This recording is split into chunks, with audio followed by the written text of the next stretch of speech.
He was the, from what I understand, he was the patient inside.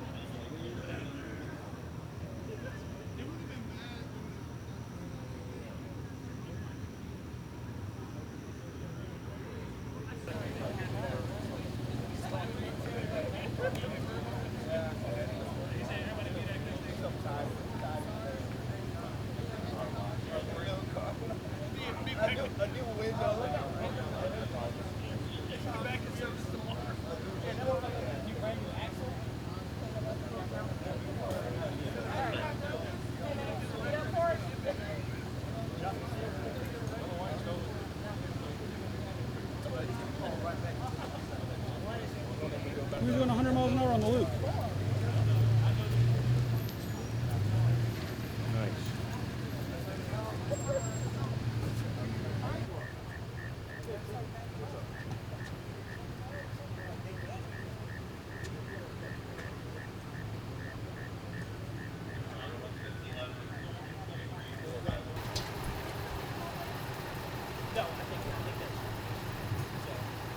I didn't know he had it, but I just went over there. Yeah. Like he, I'm gonna make sure you don't fall. His hands were all bloody.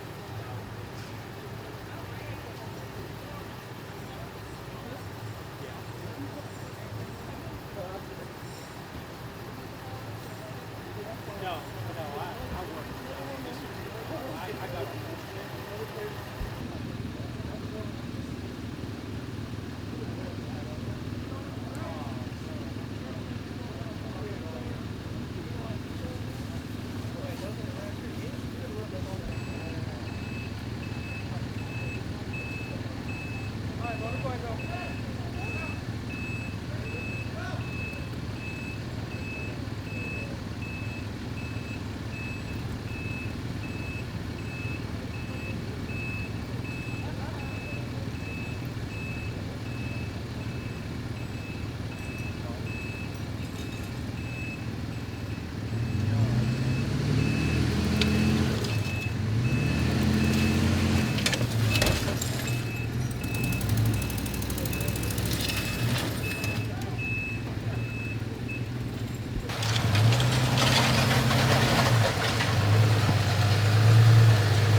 When? Okay.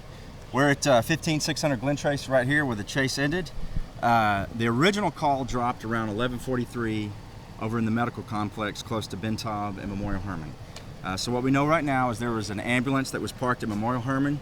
The paramedics were inside with the patient. They had just briefly left it running. The individual we have in custody right now was evidently just discharged from those hospitals over there. We don't know exactly what for yet. He was noticed by the TMC police officers out there walking around just looking into cars and stuff, so they approached him. He slipped away from them, got into an ambulance, shut the door, and took off. And so that's where it initially started. HPD was able to pick up on the chase somewhere around 11:50, and we ended up here around, I guess around about 19 minutes after midnight. So we took him into custody. Harris County assisted. They got up to the vehicle. He wasn't coming out of the car. They had to extract him by taking the window out, but they did get him out safely. Minor injuries, from what I understand. So thank them for their help. Luckily, nobody was injured. This guy was doing high rates of speed all throughout the city, and so thankfully nobody's hurt right now. Prayers are thankful for that. Any questions? Understand many of your units spike. That's sometimes a hard time when in the middle of a car chase and you're trying to switch radios going 90 to 100 miles an hour. It's hard to do. Our communications get mixed up sometimes, so our units aren't aware when there's a spike fixing to occur. That's what occurred on this one. We had a couple of our units go across the spike strip, and so it's unfortunate. It happens. Unfortunately, or thankfully, it's just tires. Again, all these guys did a great job on a very stressful situation. This could have ended badly for a lot of people. But again, we got minor injuries on the suspect. We got the ambulance, and yeah, we've lost some tires tonight. But you know what? Kudos to all the Harris County guys and our HPD guys, because no one understands how stressful it is when you're out there doing this kind of stuff. So, yes. Lieutenant, I'm hearing reports that suspect was driving at rates potentially as high as 100 miles an hour. There was a couple times that he got up to that high. And again, there was only a few times. He was running at a high rate of speed. There were numerous times our officers backed off to try to give him some space. But like I said, at the end of the day, the results worked out okay. And what kind of charges is he facing? Well, a lot of it's going to depend on what the DA's office wants to do. We're working on that right now. You know, obviously evading. I mean, stealing an ambulance. I mean, there's all kinds of stuff. You know, but we'll see where his mental state is. I mean, who knows? That's up to the DA's office, not ours. That it? All right, guys.